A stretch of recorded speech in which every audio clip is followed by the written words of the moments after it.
By 2030, the financially desperate government of California creates the deadly Grand Lottery. Each lottery day, the randomly selected winner must survive until sundown. Anyone with a losing ticket can kill the winner to claim the multi-million-dollar prize instead, but no one may use guns or bullets. A rugged man runs across the streets of the city as he is attacked by everybody in sight. The rugged manages to survive due to his fighting and survival skills. He runs and hides inside a house where a maid Grandma Tala is babysitting an infant. Grandma Tala kills the rugged man while pretending to be harmless and claims the lottery before anybody else gets there. Johnny Grand runs the lottery show for TV. Johnny hands Tala a check for $22 million. Former child actor Katie Kim arrives in Los Angeles with hopes of re-entering show business, unaware of the lottery and its record $3.6 billion jackpot due to multiple winless rollovers. The next drawing is in 18 hours' time. Katie rents a room from money-hungry Shadi and her boyfriend DJ.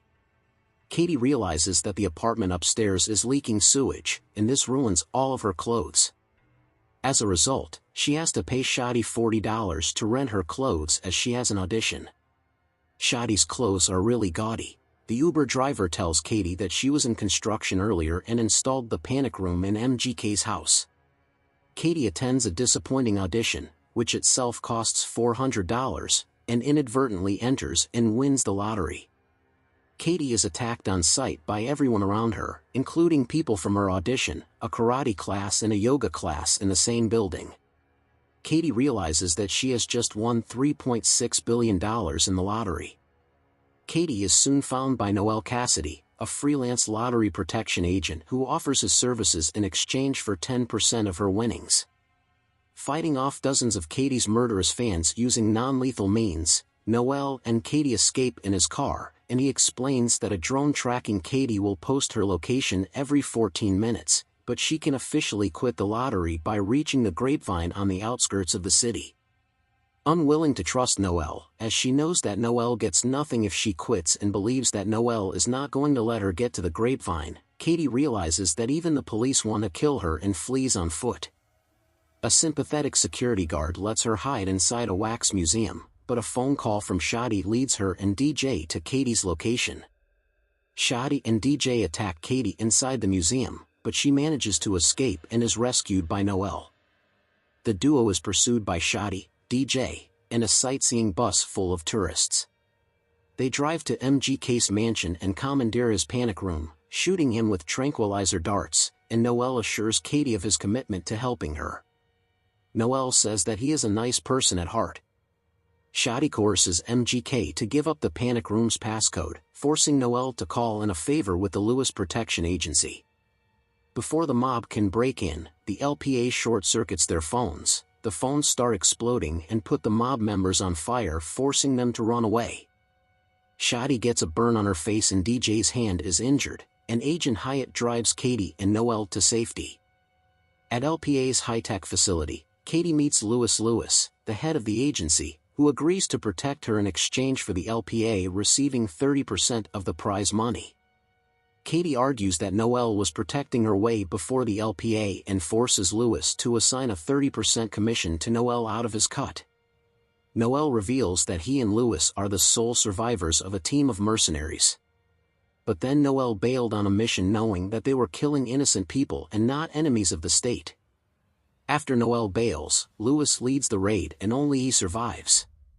Noel uses his protection earnings to support the families of their fallen comrades. Katie reveals that she was a child actor and her father was her manager.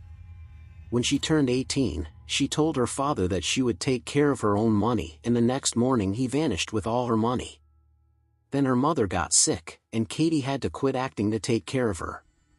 Katie is given an elaborate prosthetic disguise and prepares to be driven to safety, but Noel suspects that the LPA has been murdering their clients, keeping the winners anonymous and claiming their winnings. Noel argues that the 30% fee that Lewis charges is not big enough to support an operation as large as his.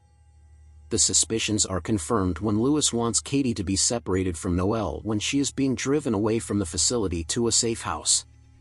Noel allows the crowd of fans into the facility, allowing Katie to drive away alone, and is captured by Lewis. before Katie can reach the grapevine, Louis calls, threatening to kill Noelle unless she surrenders. Louis brings Noelle to an abandoned theater, admitting that he killed their fellow mercenaries to keep a stash of gold for himself. Louis says that the family they killed was guarding the gold from mobsters and there was no danger in the raid. Once the gold was secure, Louis killed his comrades to avoid splitting the earnings. Louis used the money to build his business. Katie arrives and forces Louis to spare Noelle by threatening to kill herself and forfeit the jackpot, live streaming on her phone as proof. The live stream summons Katie's fans, and she and Noelle fight off the mob and the LPA. Cornered by Louis high above the stage, Katie manages to kill him with his own grenades, but falls from the scaffolding. However, she is caught by a crowd of genuine fans who have arrived to help, just as the lottery deadline runs out.